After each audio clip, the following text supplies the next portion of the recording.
They were Japanese Canadians, Canadian citizens.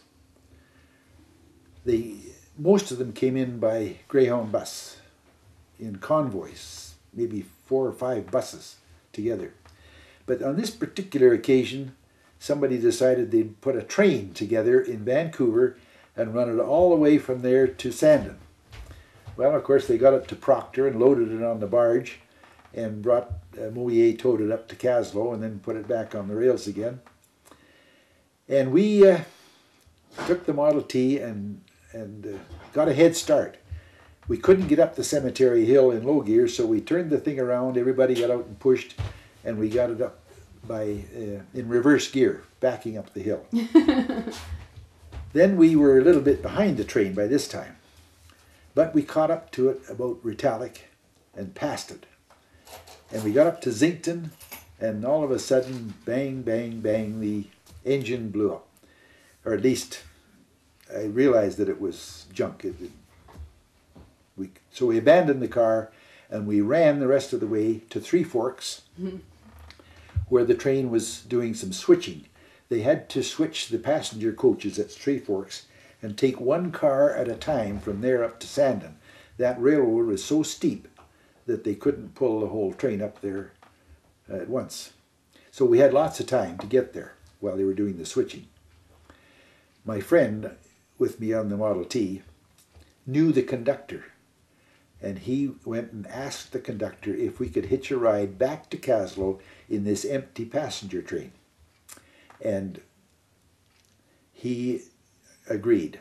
I think he stuck his neck way out because the insurance companies would certainly frown on any allowing us to be on that train. But anyway, we were the last passengers on a passenger train coming from Three Forks to Kaslo.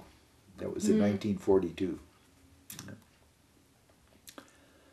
We did rescue the Model T later, and I took the pan off the bottom of the engine and found that the front bearing on the 4-cylinder engine had melted from the heat. So I took it out, washed the grease off of it, and sent it to Eaton's in Winnipeg with 75 cents. And they sent me back an exchange, a new bearing and connecting rod. I thought that was about the cheapest repair job that anybody ever got, 75 cents. I put it back in the engine and give it a crank, and away she went, like brand new. That's pretty good. Yeah. It sounds like fun.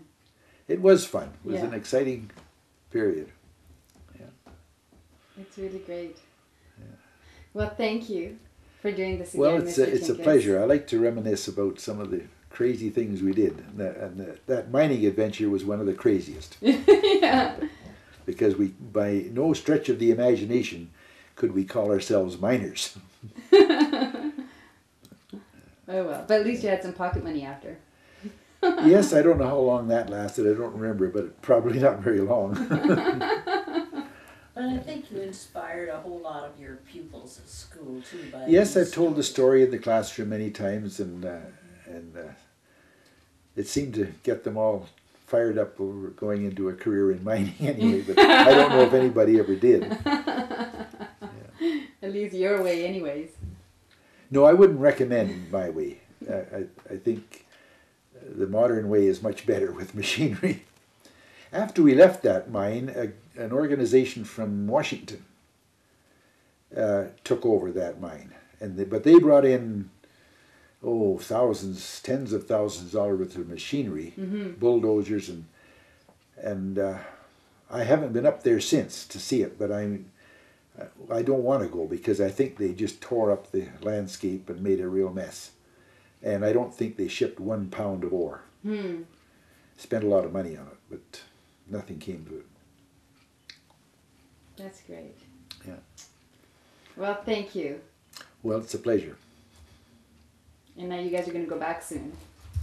Yes, we are. If I wasn't 83 years of age, I'd like to go and do it all over again. If you did, it'd be fun to follow you around with a camera. You should tell Cole about your little grandson who may end up in trail at CM&S? Well, I did recommend that he go there for his practicum, Mm-hmm. or apply anyway, and he did, and he's had an interview with Tech Kaminko in trail just last week, and it looks quite promising. No, that's good. He's 20 years of age. He's in University of Alberta, Edmonton, Mm-hmm. and the second year engineering, but he has to work now, according to the curriculum that he's on. He has to work for 8 months, so it could be that he's going to end up in trail. I don't know what kind of a job he'll have there, but we're optimistic that he'll be there. And if they know anything about his uncle, they'll keep him away from dynamite. Yeah. Well, thanks again, and we'll have to catch up with you Wonderful. later.